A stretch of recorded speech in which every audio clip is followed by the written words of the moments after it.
It's February. While it is the month with the shortest amount of days, there are a lot of things to celebrate. Groundhog Day to find out if spring will come early, or if there will be 6 more weeks of winter. Valentine's Day for the people that you love. President's Day for the men who led our country to what it is today. Or even the weird holidays that makes you go, huh, when you hear it, like the Day That Music Died Day, National Battery Day, Creative Vacuum Day, or Tell a Fairy Tale Day. If you want to learn more about other ridiculous February celebrations, go check out Lisa Foyles' video on it. But today is the start of a very important holiday. It's Black History Month. Starting off as Negro History Week back in 1926 by historian Carter J. Woodson, it was created to ensure the survival of the African American race within a mainstream crowd. Then around 1976, when America was celebrating its bicentennial, it was recognized as an annual observance thanks to the leaders of the Black United Students at Kent State University. Since then, Black History Month is the time of year dedicated to the celebration of the people and events of African descent. There aren't a lot of TV shows or even animated programs that celebrate Black History Month, unless it's a channel like PBS. Today's discussion of this episode makes it a standout similar to Hey Arnold's Veterans Day episode. It's The Proud Family. The Proud Family was an animated series created by Bruce W. Smith, a character animator for many other Disney properties such as Who Framed Roger Rabbit, A Goofy Movie, Tarzan, The Emperor's New Groove, The Princess and the Frog, Wreck-It Ralph, Frozen, and many more. The show is about a 14-year-old girl named Penny Proud and her everyday adventures with her family consisting of her mom Trudy, her father Oscar, her baby twin siblings Bibi and Cece, her grandmother Sugar Mama, and her friends Dijonay, Sticky, Zoe, and La Cienga. Originally pitched as a Nicktoon back in 1999, it was rejected and eventually picked up on the Disney Channel back in 2001, making it the first animated program in the Disney Channel original series lineup. I had watched a few episodes of the first season when I was a teenager and had liked it. It had great characters, good life lessons, and funny moments. There were even some moments that occasionally pushed the edge between a kid's show and a teen show. I remember in the episode Hip Hop Helicopter, where Penny and her friends were joining a dancing competition on TV and were dancing to Dance With Me by 112 wearing tank tops and skimpy skirts. I was completely shocked when I first saw this. I knew that Nickelodeon would have never done that for their Nicktoons back in the day, so I appreciated the Proud Family that it did that. It was one of the last good animated shows to come out of the slice of life era during the late 90s and early 2000s. I haven't seen the later episodes of the series, so I can't give my opinion on the show as a whole, but there were a few episodes that stuck with me years after I saw it. And I Had a Dream was one of them. I hadn't seen it since its air date, so let's take a look at the Proud Family's take on Black History Month and see how well it holds up. The episode begins with their history teacher, Mr. Webb, teaching about the origins of Black History Month and assigning them to a person that gets overlooked when compared to the important figures like Martin Luther King Jr. and Malcolm X. Then they have to dress as the person while giving their report. Penny isn't remotely interested in doing the assignment. It's just boring. Every year we get the same assignment. What happened in the past has happened. This is the 21st century. Why do we have to keep going over it? Well, like my mama used to tell me, Miss Proud, a person who doesn't understand his past won't have a future. After being dismissed from class, Penny, Dijonay, Sticky, and La Cienga read off the person that they're assigned to cover. Penny had gotten Angela Davis, an activist known for fighting against the prison industrial complex, being associated with the Black Panther Party, and a college professor at the University of California. Dijonay had gotten Bessie Coleman, the first African-American woman to have gotten a pilot's license. Her 125th birthday was even celebrated just a few days ago. Thanks, Google. La Cienga had gotten Shirley Chisholm, the first African-American woman who was elected to Congress and the first Black candidate to run for president for the Democratic Party. Sticky had gotten Al Sharpton, an American civil rights activist, a Baptist reverend, and a radio host and TV host. Finally, Zoe was given Madam C.J. Walker, an entrepreneur who was the first female self-made millionaire for her hair and beauty products that, believe it or not, are still being made and sold today. While talking about their assignment, the janitor, Mr. Andrew, stops them due to them walking on the wet floor and not noticing. Okay, give me your names. I'm reporting you to the principal. Al Sharpton. Angela Davis. Bessie Coleman. Shirley Chisholm. Madam C.J. Walker. All right. Al Sharpton. Hey, you come back here! While running away, Penny slips on the wet floor and falls. The next day, she's dressed as Angela Davis for her presentation and walks over to the groomers to drop the dog Puff right before heading to school. All of a sudden, a giant tornado appears out of nowhere and sucks Penny and Puff into it and lands safely on the school grounds, a la Wizard of Oz. She sees Dijonay, La Cienga, and Sticky around the swings and approaches them, giving Sticky a compliment for his Al Sharpton look, but is curious because he doesn't know who that is. He then tells her he's dressing like Chuck Berry, the famous rock and roll singer known for songs like Johnny Be Good. She gets confused and wonders why everyone was acting really weird while they say the same thing about her, even down to her afro wig being stuck in her head. Penny says that she's dressed as Angela Davis while the others, once again, don't know who that is.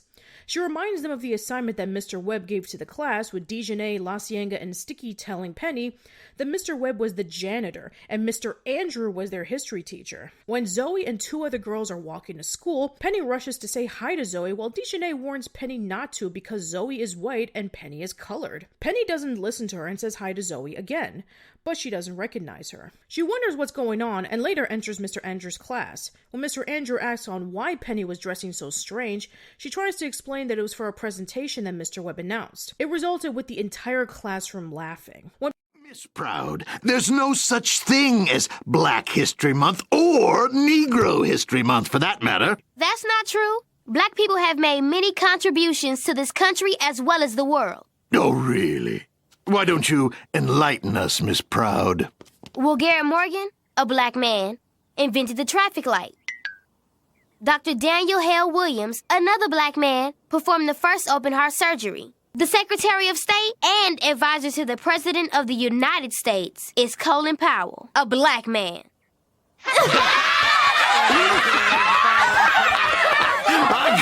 A college secretary.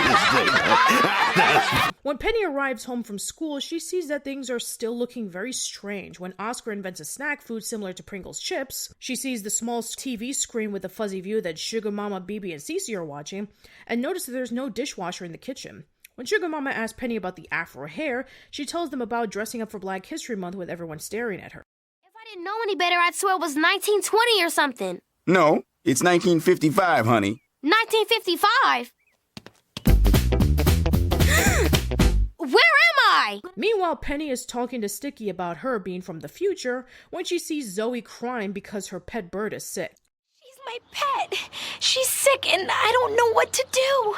Maybe she should talk to Eddie Murphy. Ha!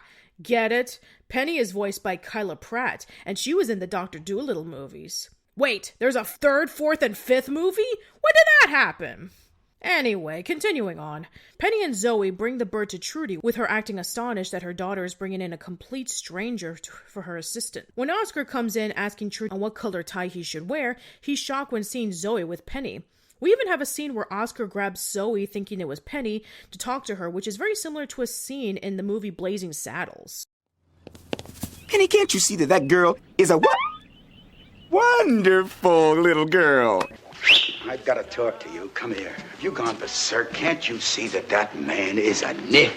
While Penny and Zoe are playing with BB and Cece, Penny is confused as to why blacks and whites aren't integrated. Zoe explains that integration is still fairly new, and people are getting used to it. Trudy enters the room with Zoe's bird completely cured. Zoe is thankful that she was able to help her with her problem. Trudy accepts the thanks and tells the girls to head over to school. We then cut to the classroom where Penny and Zoe sit next to each other with everyone in the class shocked. When Mr. Andrew enters, he demands Zoe to return to her seat, with her refusing because she's sitting with her friend. He then tells them to go to the principal's office, but they hold each other's hands, not obeying the teacher's orders. Then he decides to call security and orders the rest of the class to wait in the hall. But one by one, the students hold hands with one another, uniting together.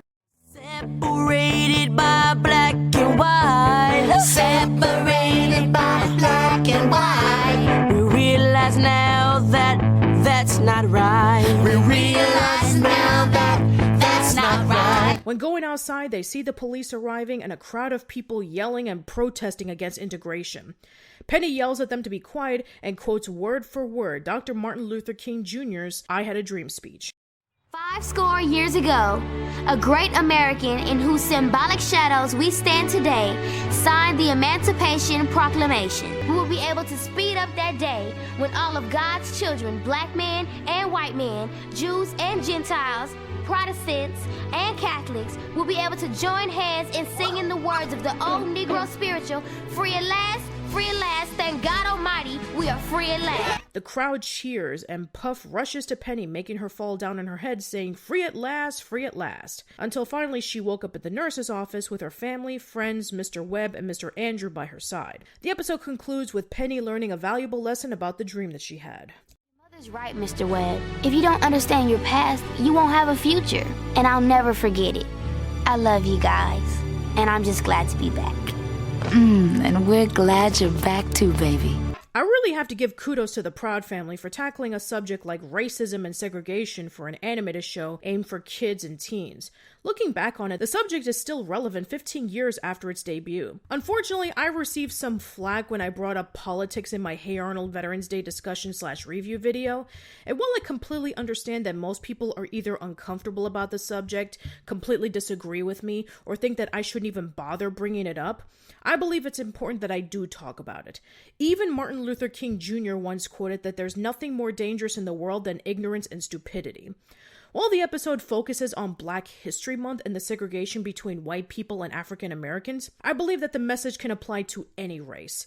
Yeah, you know where I'm going with this. The proposed wall that'll divide Mexico and America, going back on track to drill oil on Native American land without any care for the people, not allowing refugees in the US, and of course, the Muslim ban. Some people have gotten to the point in which they're so xenophobic and frightened that dividing everyone that isn't the same as they are makes them feel safe. It completely ruins our reputation for being the land of opportunity for all who wish to come. Our country consists of multiple races and cultures coming together and living together as one. So the fact that we still discriminate other races, calling them names and becoming completely neglectful of their suffering is downright awful. Once again, I must bring up this clip. You simply melt right in. It doesn't matter what your skin, it doesn't matter where you're from or your religion. You jump right into the great American melting pot. Thankfully, most people aren't taking that line down. There are protests against these unconstitutional acts, love and support from groups of people, and there's no signs of stopping anytime soon. Remember, love trumps hate. Now, this episode isn't perfect. There are two nitpicks I want to bring up. First is how La Cienega is treated during the 1955 Dream segment. Mexicans or any Hispanics were considered either non-white or white back then, depending on where they lived, and they had to deal with their own issues of segregation. As a Hispanic myself, it would have been nice if there was a little nod to how Hispanics or Mexicans were treated back then in this episode. But knowing that it was about Black History Month, I'll let it pass. But the biggest distraction for me are the dated references. I'm talking about the previously mentioned Dr. Doolittle joke and the lingo. It's the 21st century. Why do we have to keep going over it? We're all hip-hop now. The Super Soaker, the kid's bombest toy ever, was invented by Lonnie G. Johnson, a black engineer. Sticky, your outfit is off the heezy fo sheezy. Oh god, I don't even think Snoop Dogg says that anymore. I think it was a reoccurring thing in the show, but it really does showcase the Proud family's age, and it doesn't make it as timeless compared to something like Hey Arnold or As Told by Ginger. Despite that blemish, this episode is recommended to check out. So once again, have yourself a happy Black History Month. And remember, we are not makers of history, we are made by history.